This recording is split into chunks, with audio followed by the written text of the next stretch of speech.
put down a list of problems we're solving. Things like, I don't know, managing email,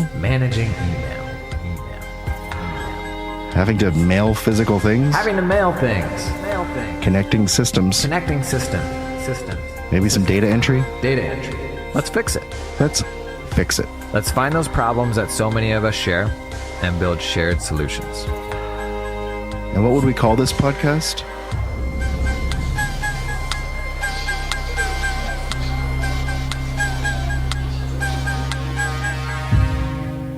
Automation Town. Coming to you wherever you get your podcasts. A podcast about regular people Building solutions to the problems we all share. And the human experience. Oh yeah, and the human experience, of course. So we're actually just going to talk about email and stuff? Yeah. Yeah. Just how to automate regular, knowledge-worky things. And specific problems. But not so much about the specific tools. But how to solve our most common problems. Cool. Cool. Cool? Cool. Cool. Automation Town.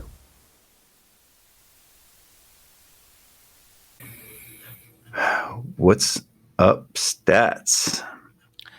Hello. We have got a bonus episode here. A Sons of CPA bonus stats or stats snacks. Pretty cringy, but maybe that's a good thing. I don't know. Cringe-worthy.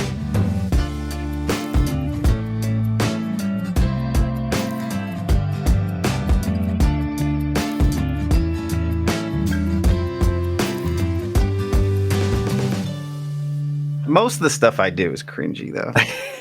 Stats snacks.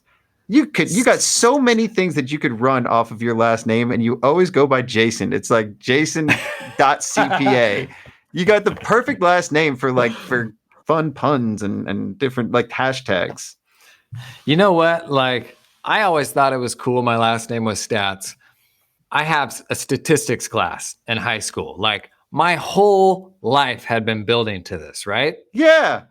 We do roll call on the first day. They're going through all the names. And my last name's S, so I'm towards the end. And I'm like, my whole life's been building to this. Like, they're going to love it. Oh my gosh, it's perfect. Jason Stats. I'm like, yeah, here, you like look around like, yep, that's me. Right to the next person. Just straight past it. Did it deflate?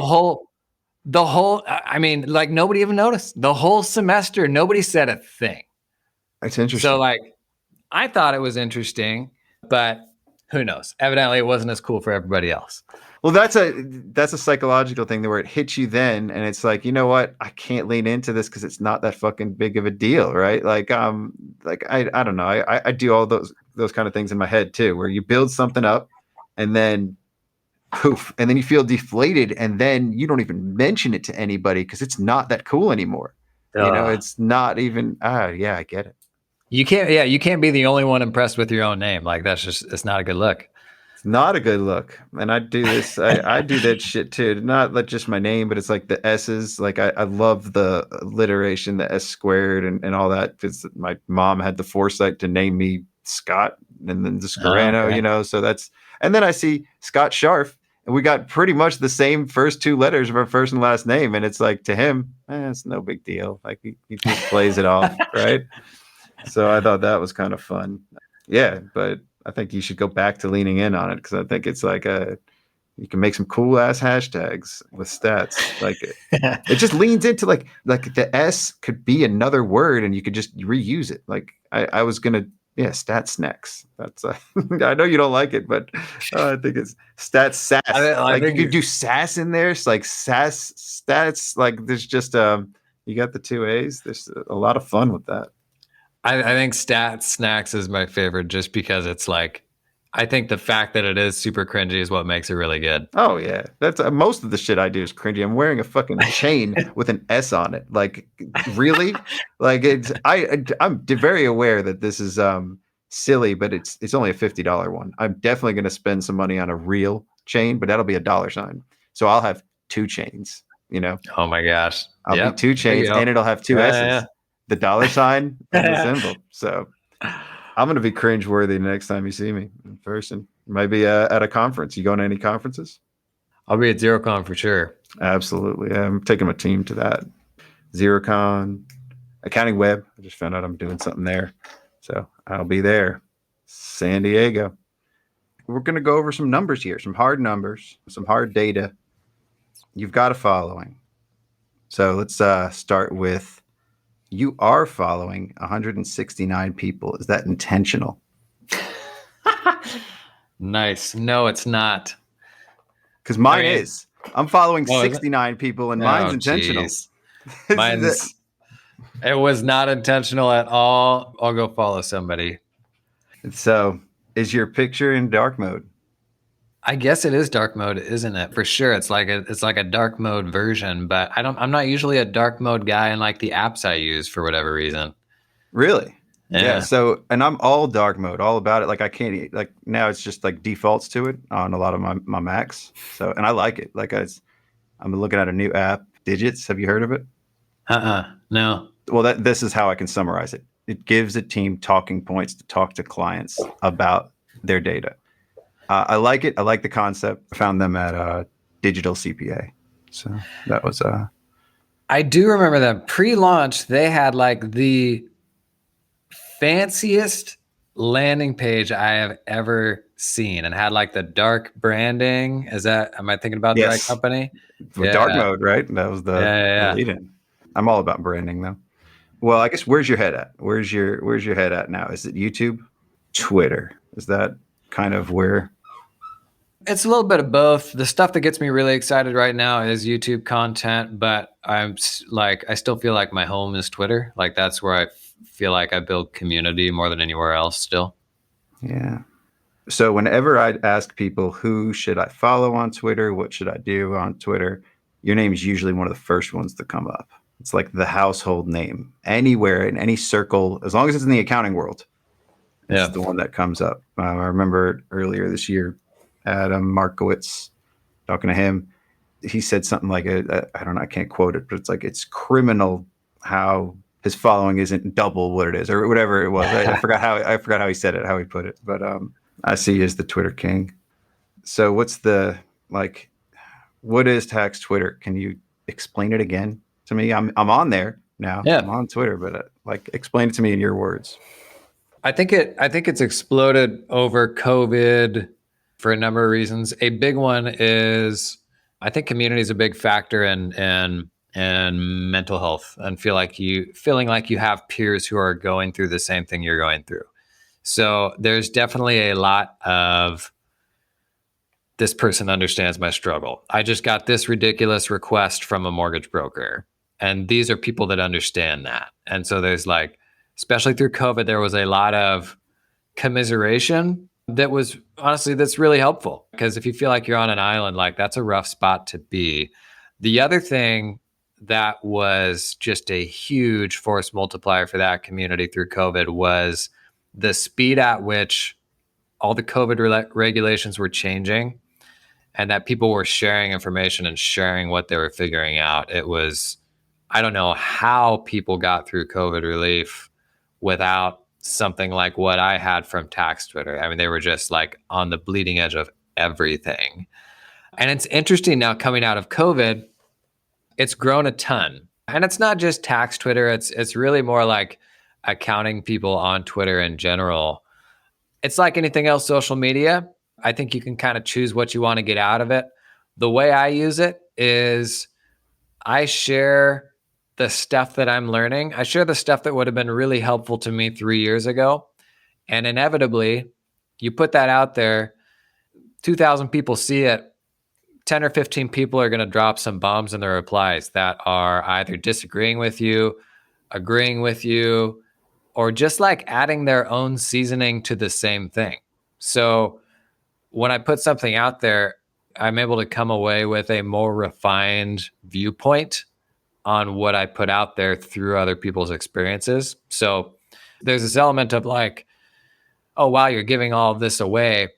At the end of the day, you're going to get so much back from people than you're actually giving away. Sort of like a handoff, right? Like somebody's handing it to you, you're handing it to the next person. It's like scaffolding or just passing it around.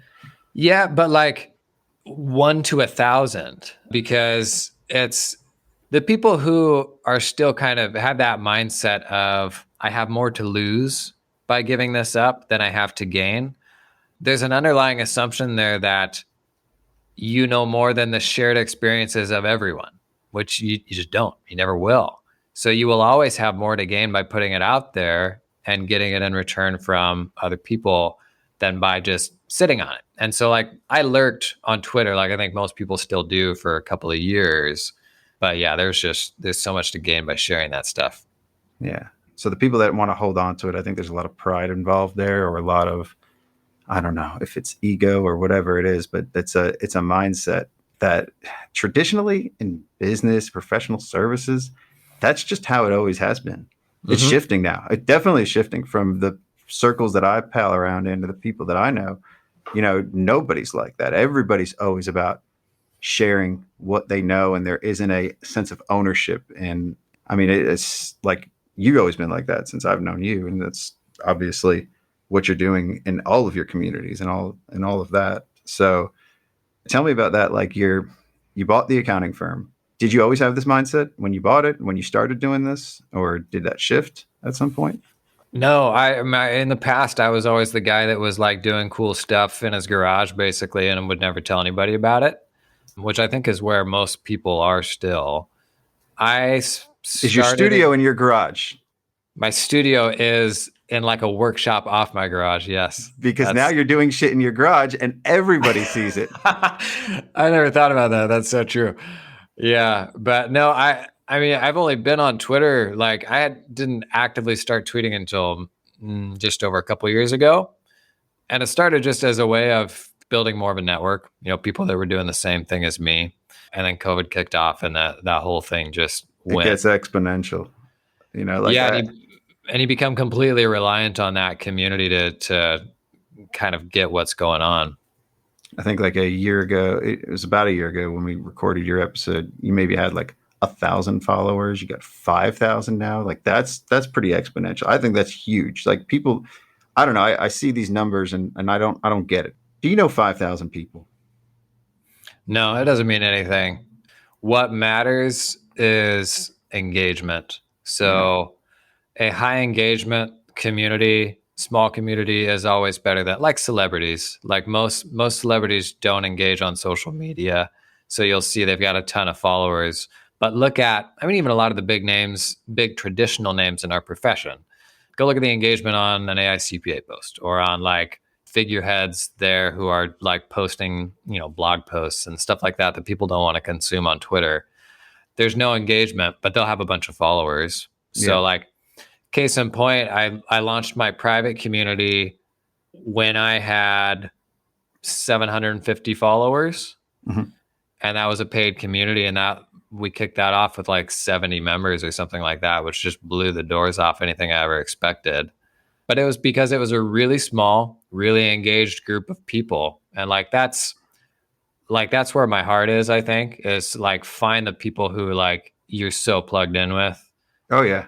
I agree 1,000%. I mean, I feel like that, like on the podcast, I guess similar people too, right? And similar, like, you started, so you said you had about 70 when you started, realized now it's over 100, right? And it's impactful. Like, a lot of people mention that a lot of people that are in it talk about how much they get out of it, or just the value that you give for that community. Yeah, and I would even say it's not me giving value in that community. Like, the whole purpose for me of making a private community is to have a safe space where people can be vulnerable, which is not a public website like Twitter, but still having a pretty high, like reasonably high bar on that, where the people who are coming in are people with experience that are like looking to kind of take that firm to the next level.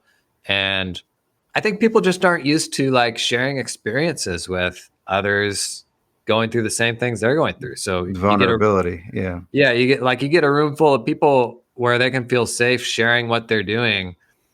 And it's just a massive force multiplier for what you're learning and how you make decisions. And like, it changes everything about how you navigate your firm. Well, it's like, I've been part of a franchise for almost 12 years, and never got that sense of community from Pageant. I never got that sense of people bonding like this. Now it's starting to change. We've got Amanda involved, we've got Jeff involved, and we're starting to build somewhat of a community, but it's not like yours started. It's very decentralized, kind of started the way you're describing it, started from the ground up, and it's a strong bond. Pageant was always top down. A lot of, like I said, like this industry has always bred you're privileged to get my information. And it's a very top down approach, the partner model, the mindset that's always been around. So, and I do feel like that's shifting. It could be a generational thing. It could be a COVID thing. It could be the product of social media, but it's interesting to kind of see that shift, because you're not going to survive with the top down with that model. You cut the head off and it's done. Right now, strength in numbers, right? Yes and no. It depends on what you're looking for. I think there's an optimal size for just about anything. So like where high volume things like Twitter are really useful is like when you want a bigger funnel to collect ideas. And this kind of goes without saying, but like the most intimate format for like a mastermind group is like 4 people. You go much beyond that, and there's not really a ton of space for everybody. Yeah, I agree. So it's kind of a sliding scale of like the purpose of what you're trying to do. And so that's why like, kind of the mass marketing, like throwing an ad on Kim Kardashian's Instagram, like that's big money stuff, but it's because it hits so many people. Whereas like the opposite end of the spectrum is also super, super powerful, because you've got like a smaller group with a ton of really tight connections. That stuff's more fun for me. So like a version of my private community with 1,000 people, I think doesn't work. It's not to say that it couldn't have value. It would just be a completely different thing. Mm-hmm. So it kind of depends on what you're trying to like get to and what you want out of it.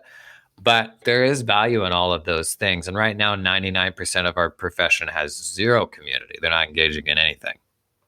Yeah. Well, I don't know about 99%. You're probably right. Probably 90%. So that said, are you putting a cap on it so it doesn't grow too big, or is that why you raised prices? Like, what's the ideal? Because what do you at, like 120 now, 118? Yeah, something like that. I don't know. We'll see. It's fine as it is now, and we organize private events for things that need to be smaller. So like mastermind groups, we just started another round of mastermind groups that have like 60 firm owners in it. Everybody gets paired with people in kind of similar situations to their own. So like me, I run a firm with 40 people. We do tax and CAS. I can be in a mastermind group with people in a very similar situation to me, so that I'm not like in a mastermind with a new firm owner who just has totally different challenges than I do. Is it all firm owners, or is it also employees that are? It's about 95% firm owners. Okay. And you've got some team leaders in there who are running teams larger than some of the firm owners. But yeah, there's definitely a crossover point where it gets too big. And so I don't know what we'll do then. What other communities will do is like, maybe then you transition to like tokenized access. So you own something that gives you access to that community, and there's only X number of these tokens in existence. And as long as people value it, they hang on to that. And when they don't, they sell it. So if you ever had to put a ceiling on it, I think you'd probably look at something like that.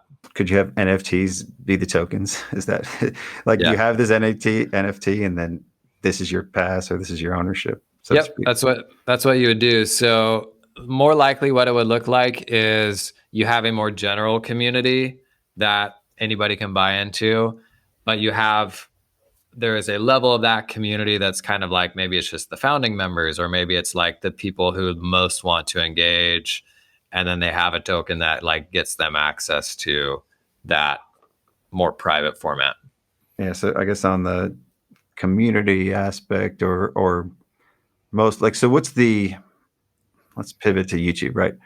So your YouTube videos, I remember, just like recently I was with Blake Oliver and we were talking about, how good they are. Right. And I know that you're on Earmark now. Again, they're very good. You got somebody doing the production, but I'm in particular, I'm talking about the ones when you got like this is movie production stuff that I'm seeing, or like TV type things when you got the ledgers, right?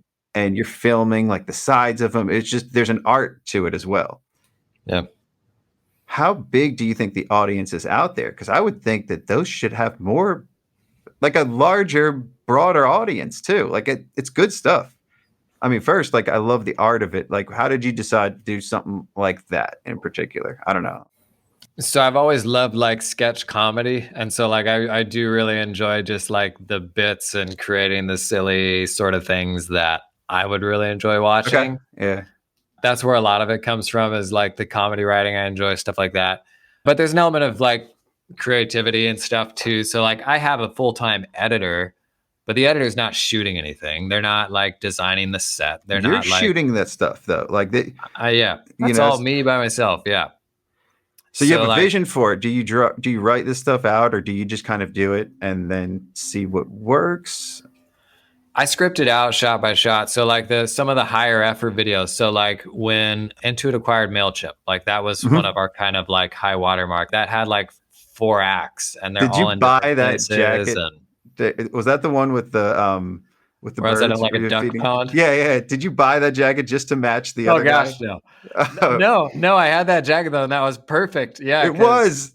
Yeah, and then it's just like stock video off of Storyblocks or something. But you even had the you had the bread like that you like brought in. Yeah. But no, like I enjoy scripting that stuff. Honestly, I love that it's super niche, that there's not that many people onto it, because it is way overproduced for our tiny little corner of the internet. It is. And like, that's kind of why I enjoy it, is there's a bit of like absurdity to it, because it's like, it's higher production level than like a lot of mainstream like software companies will do and stuff like that. But it's kind of like, I would absolutely love this if I'm on the other side of it. I love working with accounting professionals and all that. And so it's kind of like, I don't know, it's almost like a way for me to give back, because I've gotten so much from other people I've worked with. So it's, I don't know, it's kind of a fun way to like add some excitement to our space where it really needs it. So drawing a parallel to Drew Carrick, right? He's now working for Flowcast at Flowcast Studios. And I know you know this because you just did the review of PPC, but I feel like that is something bigger. Like he flew to LA. He went there and you know, he's got his rapping CPA. He's got that really good YouTube video, and he's got a bunch of others. This is something that, like, you know, he's an accountant, he's a CPA, but he's got that heart for the creative spot too. Yeah. And now he's working for them, and he's got, I think he's got a career in the entertainment side of it, as well as bridging both sides of the brain, right? The creative side and the analytical side. Yeah. There's a big opportunity for you to do something like that, I would think. Is that something that you would entertain? Let's say they say they see your videos, you know, they want to hire you. Is that something that you would do? I don't know. It would depend on like, could I give up running a firm? And right now I don't know that I could. Like, I enjoy that side of it a lot. It's the analytical and the creative, right? Like you're balancing both worlds. Yeah. And I don't like, it's more like the human side and like building the team and attracting the talent and like mentoring people. So like I enjoy that. I don't do virtually any of the client facing. That's like the emotional anymore. side. That's it, right? Like that's another.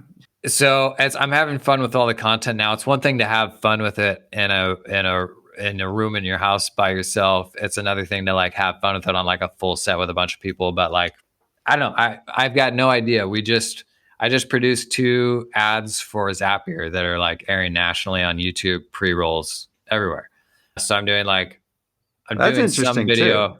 I'm doing some video production like outside of our space, just to kind of like see what's fun and what sticks.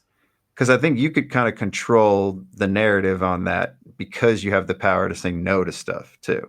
You don't have to say yes to everything. And I got the sense that you weren't really about the commercial stuff, but now you're doing the Zapier thing, and that's cool. Like I'm interested to see those. I'm excited to see that.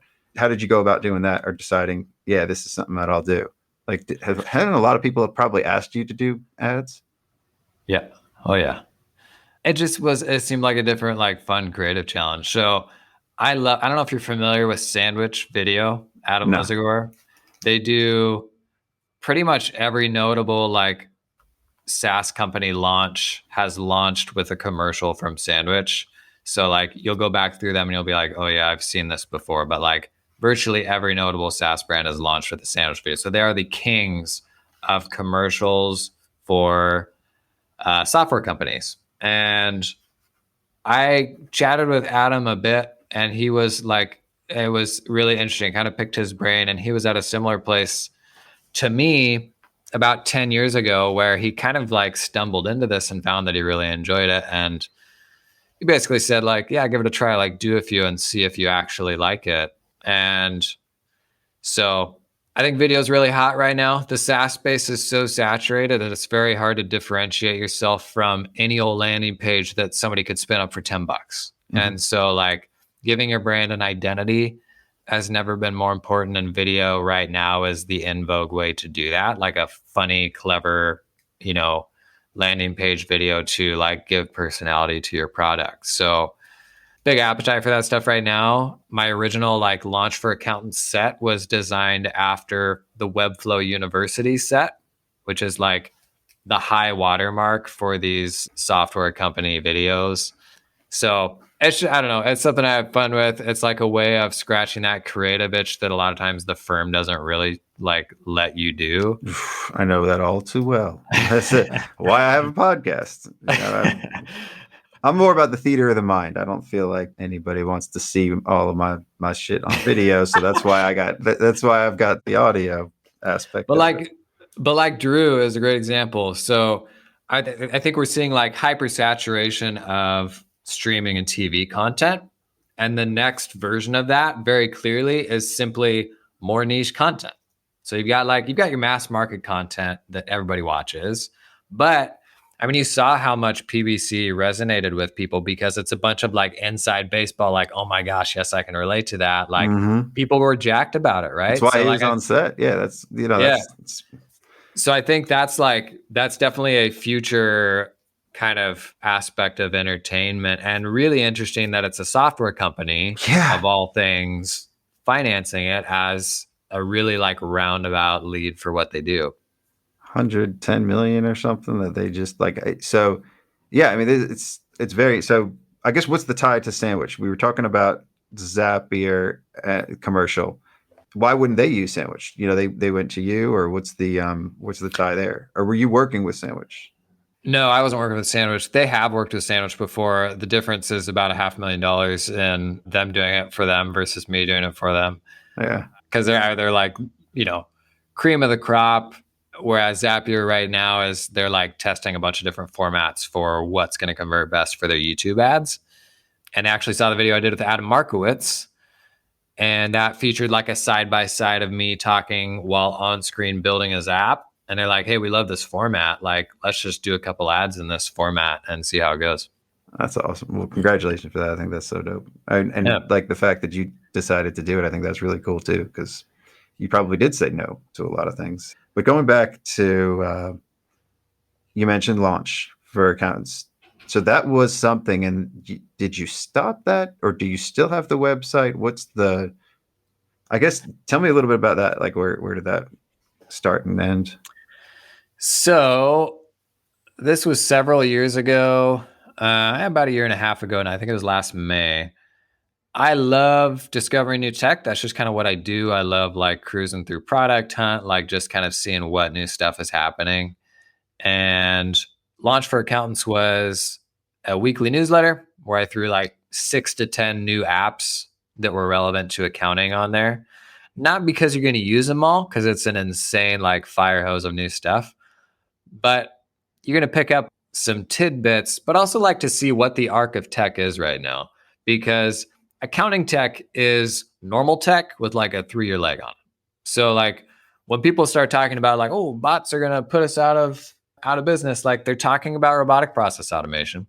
Now we have the first RPA company that's marketing to accountants and electronic, and they're in the AI-CPA startup accelerator, stuff like that. Yeah.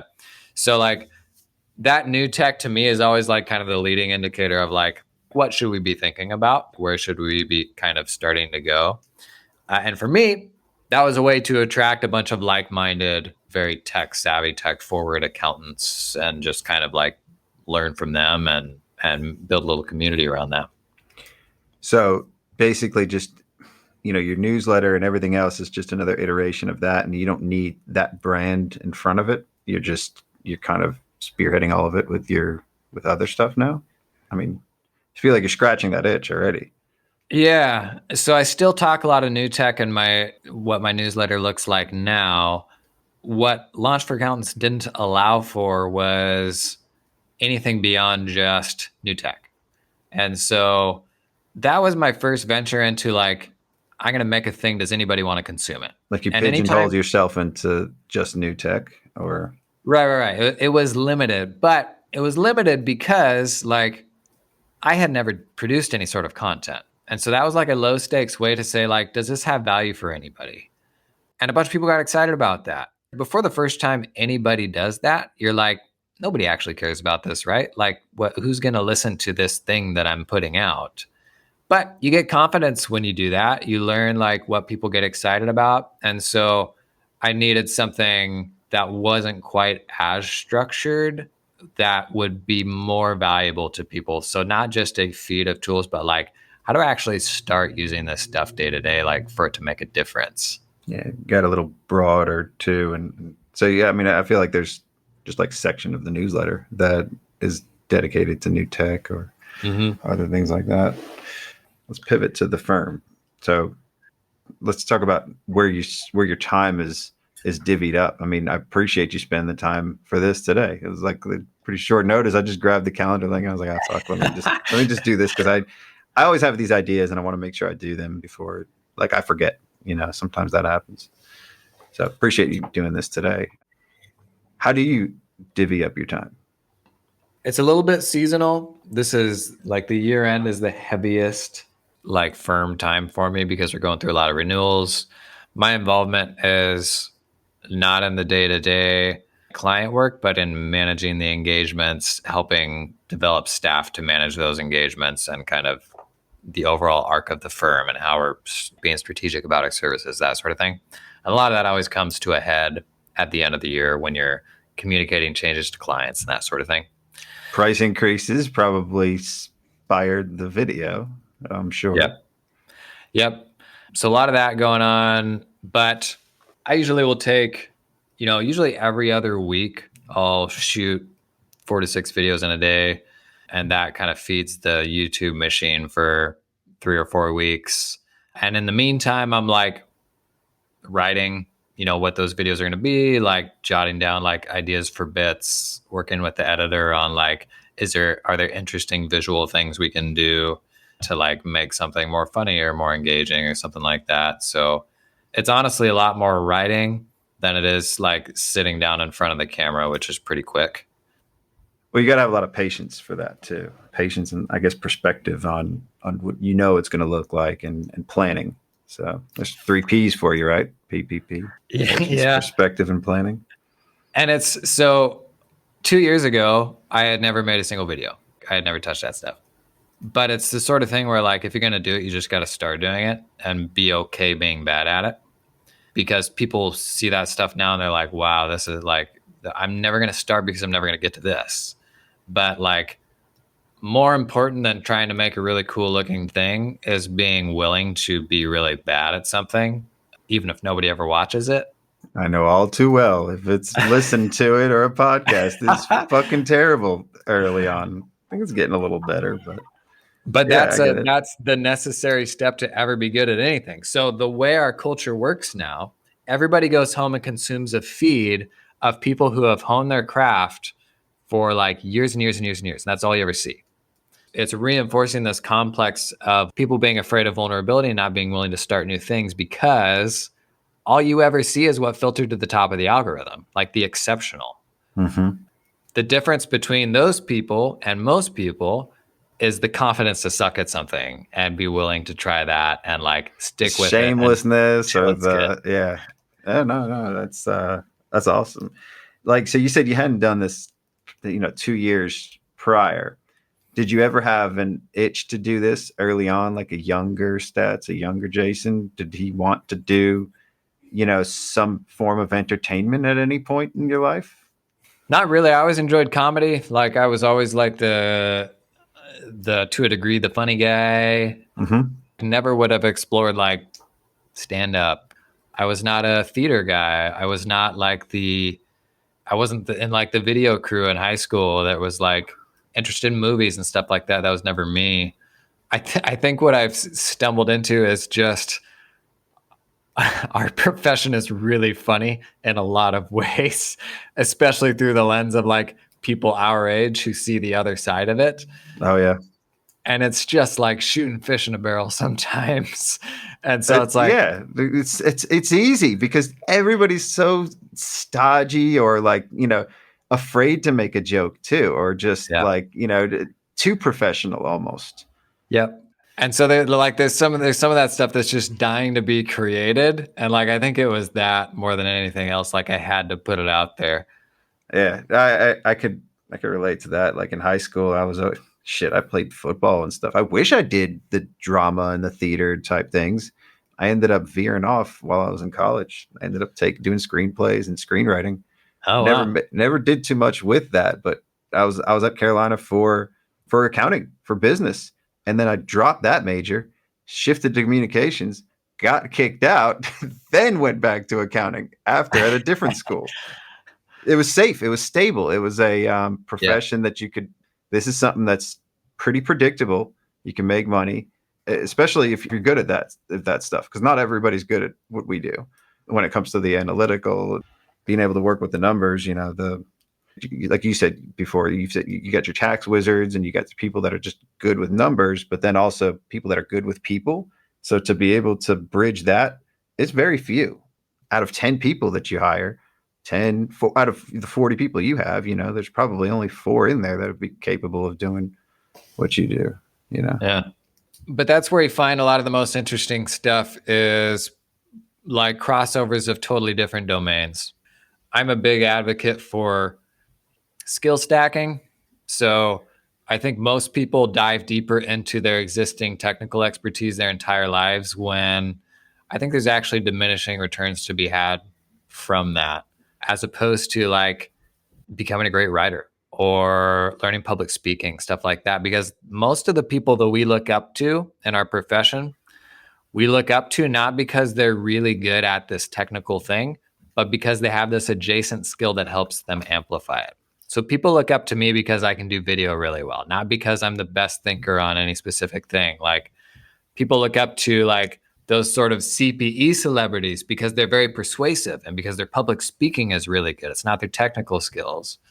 And so like oftentimes it's those adjacent things that will make you a better accountant, honestly, even though it's not a technical thing, but like it's going to help you manage clients better. And it's not oftentimes about the technical stuff. Yeah. Yeah. No, I definitely agree. Largely. So you mentioned writer. I saw something you mentioned something about like people writing a book. Are you writing a book too? Or are you just kind of coaching people through it? So this is Donna Bordeaux's fault. So we've got a group in our community who we're pushing each other to all get a book out this year. And so we're meeting every month, like kind of going through this process together to like try to keep each other accountable, like steal ideas, that sort of thing. And with the goal of writing a book this year. So knock on wood, yes, I should have a book out by the end of the year. I'm not sure about what yet, but that's the goal. Cool. How far are you in the process? Is this just like brainstorming? Yeah, I'm kind of thinking about like, for me, the shortest path to a book that makes the most sense is something that I've already done a lot of thinking on and have kind of seed content for. And so Sure. like, what are the things that I already have like a fairly well-developed perspective on, and like getting to what's the one that's going to make the most sense. So like one possibility is a story, like a book about legacy accounting, a book that I would have picked up 8 years ago and been like, yep, I see all of these stupid things happening all around me, but understand here's how to navigate this stuff when it happens to me and not be totally discouraged and pushed out of the profession by it. On Twitter, I've got this like running thread that I started a year and a half ago of like, and it's got like this funny cover image of like a field manual to navigating legacy accountants. And it's just like all these tropes of our industry of like, I don't trust you when you go to work remote because they're going to steal from us. When it's like, if they're going to steal from you when you're working remote, they're going to steal from you when they're working in your office. Just like all these funny, like legacy accounting isms. And so like, I've thought about like, do you go down a path like that? Do you go like more the automation angle? I don't know. We'll see. I'm also thinking about like community too, just as like more bigger picture. Cause I think that's maybe the biggest opportunity that people aren't tapping into yet is just finding a community like you, like getting on Twitter and like just like meeting new people and all that. Yeah. So, I mean, there's, I think, the advice I've gotten, because I've had my head around doing something like that, but I have to figure out what's my platform, and not Twitter isn't a platform, but what is it that I would stand for, right? Like, what's my real why? And I feel like yours is community. You've always been about that. That's like your underlying thing. So honestly, like, that's probably a really good idea, is to at least lean into that and then let the other stuff come in as it may, and not really have a shtick.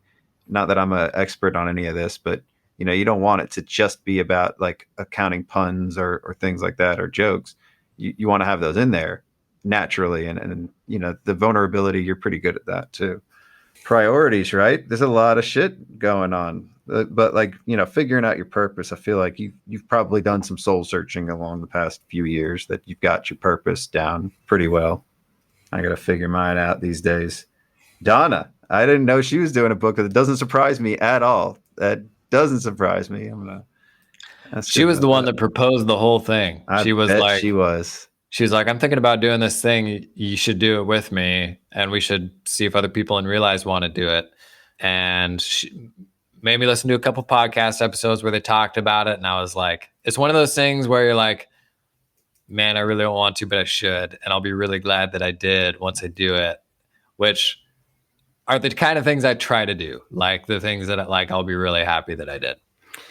Yeah. So that's the 2022 goal, I guess. Is that it? Is that the goal?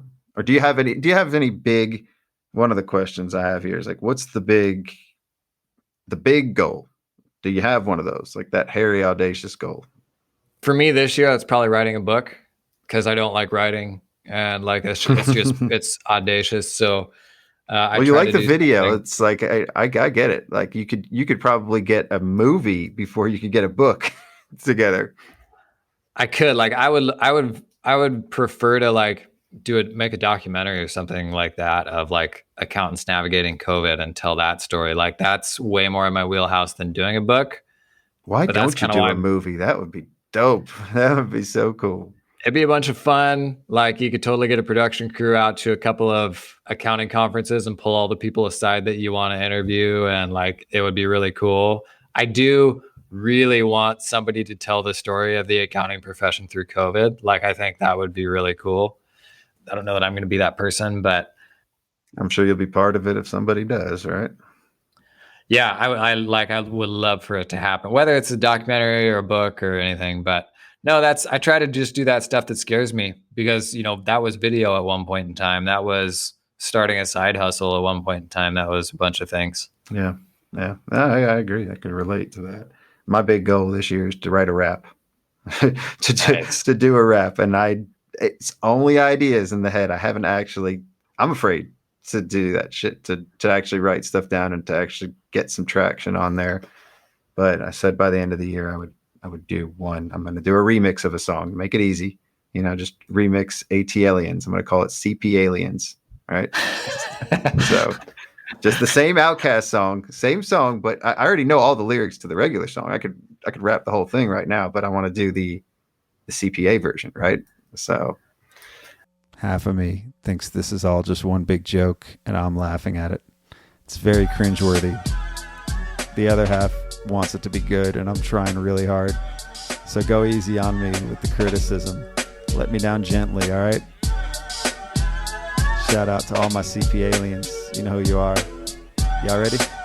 All right. Well, I'm a half Jewish trendsetter in this endeavor, and when I'm on the mic, just listen close because I'm clever. So it's hotter than $1 million cloud firm with low churn. There I go again, talking about myself and track indicators to perform on this platform. And now you're about to see a Southern EA reborn. I said I'm not a public certified accountant. Then they say it's not the tax you pay, but we'll bracket you in. You got me, I'll send electric or post date it to the IR service. Cause if we file a return that's late, they all get nervous. So go get your pen to sign docs and listen close, bitches. The riches come when you deeply penetrating niches. Scarano got taxed, but I'm here and still alive. A felony for selling cocaine in 2005, and now I thrive. Took a no staff but didn't go to prison. I said this all before, but I don't think y'all even listen. Now toss your hands in the air and wave them like you're in despair. And if your tax staff quits and you're sick of this shit, then everybody let me hear you say no failure. Now toss your hands in the air and wave them like you're in despair. And if your tax staff quits and you're sick of this shit, then everybody let me hear you say no failure. Fixed asset depreciation, a study called segregation for the property owner and not the loaner. Let me know when it's time for Printona. If not, I wait because the future of the profession is gone. If the children of CPAs gonna be a daughter or son, or will they be the smartest regardless of the platform they on? I really feel that if we tweak it might just start to be fun. Or will they run out of funds and grab a PPP loan? They want to consult us on leadership and finding your why. Like Simon Sinek, when you find it, it's a natural high. Land of the Lakers or an acre of the cloud in my sky. Now bank, no mo, can I get relay 5? Now everybody say toss your hands in the air and wave them like you're in despair. And if your tax staff quits and you're sick of this shit, then everybody let me hear you say no failure. Now toss your hands in the air and wave them like you're in despair. And if your tax staff quits and you're sick of this shit, then everybody let me hear you say no failure. Foolish is how I act, but you know I ain't no fool. Thinking about how a podcast about accounting can be cool, like AJ to the ES, cause we adjust the journal entries, and homie, I made it, but I'm not automated. Finally ended client engagements that we tolerated, and now I'm looking at $1 million stock I just traded. Is it debit or credit? Our balance sheet numbers killing you softly. Intro the CP aliens and debit inventory. So sorry as I trade Scarano to earmark. Find a way to dismantle my anchor and then depart. Then turn the page and everybody's trying to find they spark. AR clerks stay serious even when they fart. A facade of a being hilarious, Shakespeare in high gear. Protect vulnerable PCs but max it in the clear. Okay, I wasn't locked away, I got a longer rep in this endeavor. Not low on ambition, so I'm ready to explore and get paid. And wave them like you're in despair.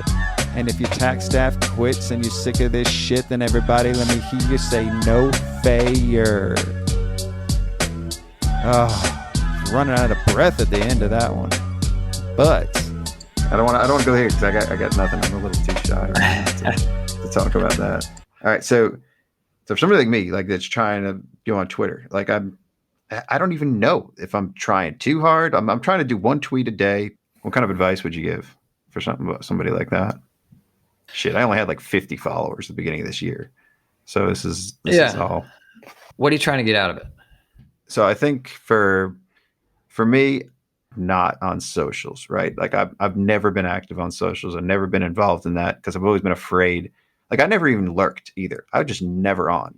Like Liz Mason told me, she's like, your Twitter just has a bunch of Waze trips back and like my Waze was connected to Twitter. I didn't even know. I had to clean that shit out. It was like 8 years of Waze drives. Every trip I made was being posted on Twitter. I didn't even know that shit. So yikes. Yeah, I know. It's cleaned up now. So I don't know. I honestly, I think it was very, very powerful when I did on New Year's Eve or around then. I posted like the top 5 episodes of the year, and all of a sudden we had a spike of like 700 listens just by, I tagged you on there. I tagged like Laurelyn was definitely the number 1 listen because big dick energy. Who wouldn't want to listen to that? Still clickbait. Yep. That is clickbait. Yeah. So that's, and honestly, like I saw the power of that, and I've been slogging through this for a year. So I'm just like, trying to find my place or find my way around this whole universe. But I like the theater of the mind. I like the audio, but I also like the quick little like Twitter stuff. I really like this, and I like the color blue. So what am I trying to get out of it? I don't know, but I only text people with blue, iMessage. Oh my gosh. And I'm a weird one about that. Very weird. I only use 0 because I don't like green on QuickBooks. I don't like the green on the messages. Okay. I like money, but oh man, if it's diamonds, I prefer that over green dollars, right? So I don't know. Yeah, to a degree it matters. what you're trying to get out of it. What I hear from a lot of people, if they're trying to build an audience, is they come out and they start tweeting like into the ether, and there's nobody there, obviously, trying to find community when the community already exists. So for every one time you tweet, especially early days, you ought to be in somebody's replies 10 times, like adding value to a conversation somewhere. That's way more important than here's what I have to say. Like that still does matter, and you should still do that. But even for me, for every one tweet I send out, honestly, and this isn't an exaggeration, I'm replying 10 or 15 times. Like that's where Twitter's happening, is in the replies and in like the discussions. I've noticed that. Yeah. Tweets. Like, you know, you're always replying to everything, like kind of across the board too. It'll be like Jason liked this or replied to this more so than you even tweet. And that's, you know, that's you giving back too, right? Like you're purposeful. I feel like you're purposeful about it. I'm also like, I'm afraid of going down the doom scrolling of just getting sucked in. And it's already happening to me. Like I go in, Twitter's overwhelmingly positive to me. I'm getting a lot of positive vibes. You know, everybody talks like how bad social media is, but I see a lot of good out there, and I tend to maybe ignore the bad and focus on the good. So it's not that like, it's not like but it's a time suck too, like priorities, right? So you got to kind of find that balance. So yeah, we talked about, trying to get back to the firm a little bit too, right? Like, that's what this podcast is about. I mean, it's about everything. It's about our all of it. Yeah. Do you have any goals for the firm this year? Do you have any talk some hard numbers there, right? Trying to lose a bunch of clients. I am too, man. You don't lose them. We raised our prices, and nobody left. Yep. Nobody. That's we raised what our happens. minimum. Oh man, nobody left. Every single person you talk to, that's what happens. So yeah, that's what we're kind of trying to do, is maintain more or less the same profitability footprint through servicing fewer clients. So what is that profitability now? Or what was it last year? What is it in terms of like bottom line net income? Mm-hmm. Oh man, I can't say that. Why not? What happens if my staff hears this, Scott? Oh, so revenue sounded a lot better. Yeah. Revenue wise, we're about a $4.5 million firm. Okay. And so what we're trying to get to is over 2 years, we're going to increase prices about 35%. And that the profitability impact of an increase like that is much, much more than 35%. That's straight to your bottom line. Yeah. So that's what we're kind of looking at over the next couple of years, how to reduce the number of relationships and have a smaller collection of more profitable engagements. Our firm historically has been a 5 to 7 partner firm, and now we're down to 2 partners.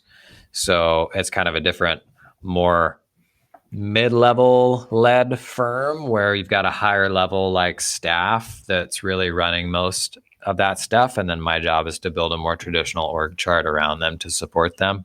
Yeah. So that it's not, I just like the whole partner led model thing. Like, I just think that's a way of the past.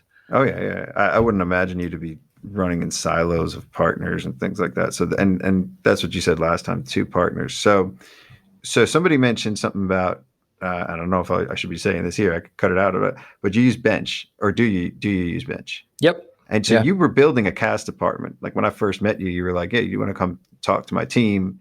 Did you abandon that, or do you still have that? And then you just out. So awesome. All right. So yeah, tell me a little bit more.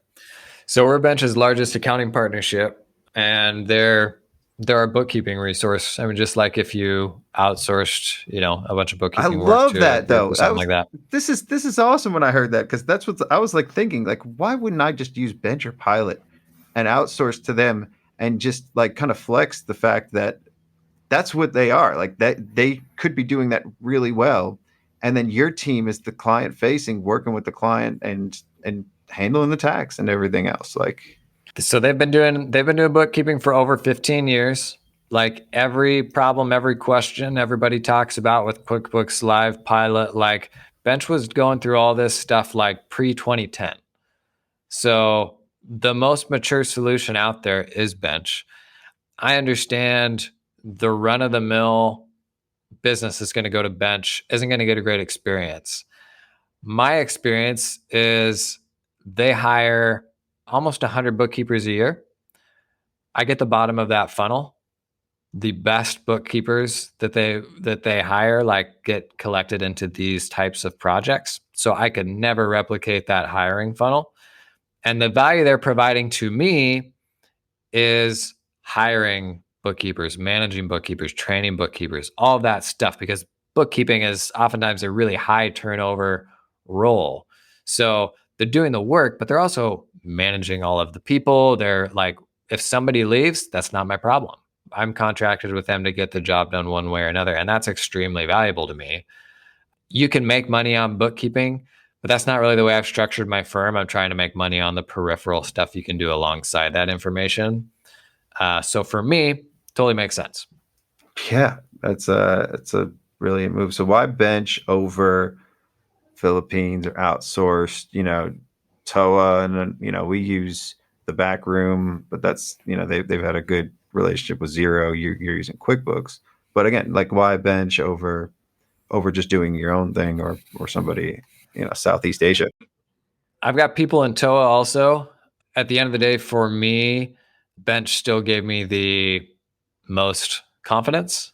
And so we've got people in the Philippines doing some other functions for us, but for like a turnkey bookkeeping solution that I didn't have to worry about like disappearing or long-term like stability, that sort of thing. Like bench is super well positioned to be around doing bookkeeping for the long haul. And that's kind of what we were looking for. Like, how about margins though? Like, do you have a special bulk deal with them, or how is their prices? Yeah, they do special like for their partnership channels. Like the pricing is different than the public pricing. Mm-hmm. But for me, I could get that work cheaper offshore.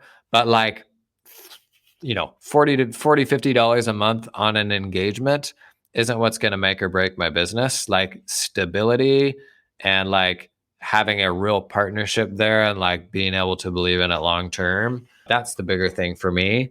I mean, who knows? Like everybody speaks through the lens of their own experience and what they've done. And I've not worked with every offshore vendor just like everybody else. So that's kind of just the lens of what we've done, but we're really happy with it. It's been good. Yeah. No, it's an interesting perspective. I dig it. Like that's kind of where I spoke to them earlier this year or last year, whatever it was. And I never really followed up on it. And then just recently, a couple weeks ago, somebody mentioned that. So I thought that was pretty cool.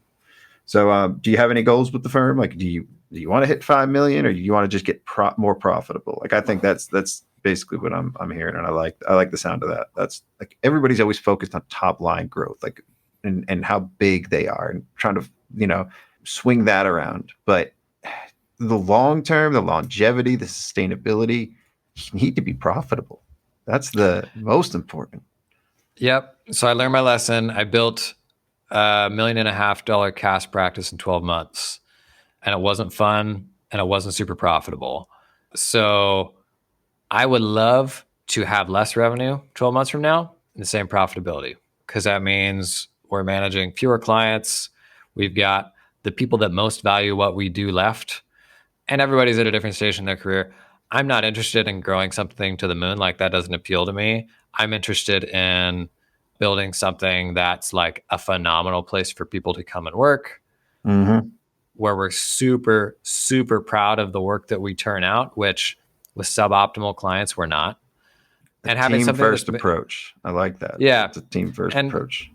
Having something that's manageable for everybody and not perpetually being over capacity. I've got 3 kids under 5. I've got obviously a lot of other stuff I do outside the firm that I really enjoy and want to keep doing. So my job is to like make this a killer place to work and not be a total sweatshop like I think a lot of firms have become. 3 under 5? I didn't know you had 3. Wow. Yeah. What are the ages? I got a 4-year-old girl, 3-year-old boy, and a 10-month-old boy. 10-month-old boy. Okay, yeah, 10 months. Wow. Oh, I don't know how I could do that. Like, I got one in high. I have 3, but one's in high school, so it's a bit of a spread there. The youngest is 3 turning 4. Everybody that's 3 is turning 4. So, I don't know where that came from. We got one of those, huh? I got one of those. Yeah. Oh, that must be interesting though. So does your wife work? Oh gosh, no. Yeah. So that would. No, that's how she's the one that makes it all happen. Yeah. That's that's the backbone of our house. That is the foundation here. Yes, I don't know what we do. She isn't interested in start. My wife's interested in starting working once our youngest starts going to school, and then getting involved. She might start getting involved in the firm. You know, we could look at doing something that Kristen's doing or working with them because my wife's from Mexico. So Guadalajara, Cadencia, you know, things like that. She could bridge that gap. Cool. So yeah. So I don't know. Do you got any shout outs? Anybody I should have on as a guest or anybody I should follow on Twitter? What do you recommend? Adam Markowitz, you already got him on your radar. Now, have you had Nio yet? Absolutely. Yeah, Nio's her episode was awesome. And Adam's on. He's going to be on in a couple weeks, I think. Okay. I got Logan coming on. He's going to be on in a few months. Yeah. I loved his videos. His videos cracked me up, man. I fucking love him. He's got such a dry humor, and like with the Crown Vic, that shit is hilarious. Yeah. So his regular role, like, your refund's gonna be less this year. Nobody cares about those videos. His vlogs, so good. Yeah, so, yeah. Like, I don't want to care about the tag stuff. He's funny. No, that guy's hilarious. He's one of the very first people I connected with on Twitter, and we've got kind of an ongoing. I met him at Engage with ongoing you. Like, feud. You guys were, yeah. I met him for the first time there. I reached out to him on Twitter, and he remembered that. I thought that was cool. But yeah. So yeah, Adam, Logan. I mean, I guess I kind of know. Like it's only been like a month that I've been poking around on Twitter, but like I've been pretty active in a month. So I got another person for you. You met Sandy Johns, Atlanta? No. So she runs a firm in Atlanta, and she's going through this 100 days of no code. Always been a super sharp lady on I tech. do know Sandy. Yeah. She commented on something. I made a post or something a couple weeks ago. She commented on it. She said she loved it. And then she stopped following me like 2 days later. I don't even know what's up with that. What does following even mean these days? You can't read in it. Don't read into that stuff. So she, the other day in 30 minutes, whips up a mobile app that she's now working with a client on that is managing like information for like 300 kids in this program. And like, she's getting super into this stuff and is like one of those people that I think is a great example of how if you just carve out a little bit of time, you can become a wizard in this stuff and just like multiply what you're capable of. Like, and so like, she's absolutely like, has every excuse in the world to not do this, which is what everybody does. Like, oh, I got to hire a person to go figure this stuff out for me, right? Like, that's what everybody says. She's the one running the show. Everything stops with her. She's learning this stuff herself and doing some unbelievable stuff out of her firm now that you would never expect to come from an accounting firm. And I love that. I love that too. I'm going to be in Atlanta again pretty soon. I may look her up and say what's up. That's I definitely want to have her on as a guest too. I want to hear more about this no code stuff. I know we didn't talk about it, but that's like I see that a lot now. Like the 100 days of no code, everybody's on like day 27, 28. Yeah. How about a tool? I got a couple other questions I didn't even get out here. Throw a tool at me and not a hammer. I don't know. You got the ones that are like all the cool kid tools like Zapier, but I don't know. I'm kind of getting past those. You're evolving. Like I'm evolving. Scribe. Are you using Scribe yet? No. What's Scribe? So Scribe, scribehow.com. It's a browser extension that records the clicks of what you do when you want to make an explainer. Let's say you're changing your direct deposit method in Gusto. So I pull up Gusto, I hit the record button in the Chrome extension. I click through all of the steps. I stop recording, and what you've got is a flow chart with screenshots of every single thing you need to click to do the thing. And then you can change the narrative. You can add steps. Like it is the best looking explainer you've ever seen that is so foolproof for everything from stuff like Gusto to making an IRS payment. That's awesome. My onboarding team would love that. You start building this stuff out, and then you build a library of these things that you reuse. That's the real hack. So like you have a whole bunch of these things for common questions, and like it's genius. Like it's a whole new tool category in my mind. So Airtable or Excel? Or is there even a comparison? I would say they're different things. So okay, all right. Excel is like free form, do whatever. Airtable fundamentally is a database system for structured data. And when you need something that's structured, that's good. You need that. And Excel, a lot of people use Excel for those structured things. So think of situations where you're having to filter things and sort things. That's a data set, like a client list. Mm-hmm. The beauty of using Airtable for something like that, it'll connect to any of your other tools, and then you can automate updates to that data set based on stuff happening in the data set, based on stuff happening in another app somewhere else. Launch FA, that whole thing, the email was generated, the screenshots, all that stuff was done automatically out of Airtable. It was a pretty cool like example of all the things you can automate around a data set now. Yeah, that seems like a whole nother, that's beyond my pay grade these days. Like I need to hire a tech lead. I think I gotta. That's what people say. But let me tell you something, Scott. YouTube channel, like 45-minute session. You can get earmarked CPE for it on Airtable. It's out there right now. You got one, yeah. You take 45 minutes, and I challenge you to not come out of that thinking like, yeah, that actually isn't that hard, and I can think of like 3 ways I could use that already. Don't fall into that trap, because I do it myself. I totally get it, because you're always in delegate mode. But like, you've got these things that are totally like changing the way that you do the things that you do, even if they're high level things, right? That aren't like the minutia day to day. But like, we're kind of talking about this on Twitter the other day, where there's kind of this baseline expectation for knowledge workers now, where you got to know how to use Word and Excel and all these things. There's kind of like these like point of entry things you expect everybody to know how to do.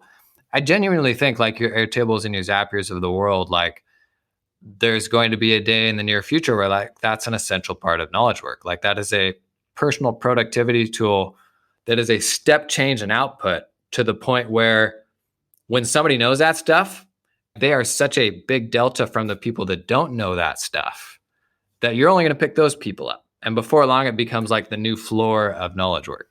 That's how I felt about Xero. When we found Xero like 2013 or 14, it was like, oh, fuck, you can do this in 20 or 30 minutes. What used to take us like 8 or 9 hours to do write up and all that. That was the huge game. And it's like, I almost feel like I got to go back to that drawing board and thank you for giving me some confidence on this. Like, I feel like I get it now. You've articulated it the right way to, once you do learn that, it becomes second nature. It's like typing, right? Like somebody that hasn't typed before looks at a keyboard and like, how do you memorize where all these keys are? Like we take that shit for granted, right? Yeah.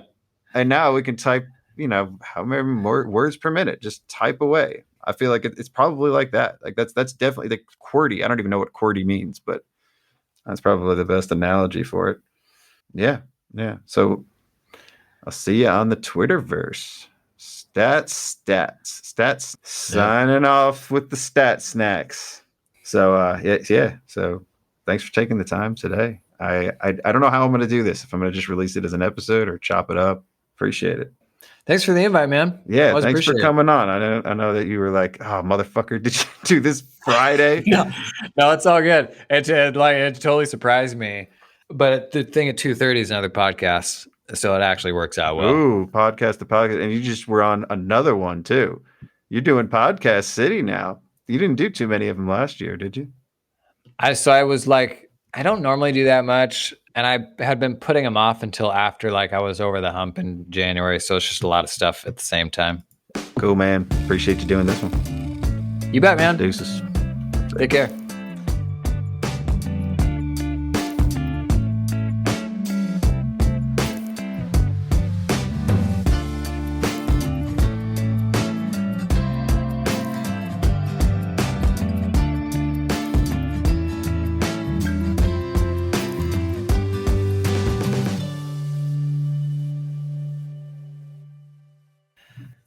Wow, what a great episode. And wouldn't it be great if you could earn CPE credit for that? Now you can. Visit earmarkcpe.com to sign up for free and earn free CPE credit for listening to this show. That's earmarkcpe.com.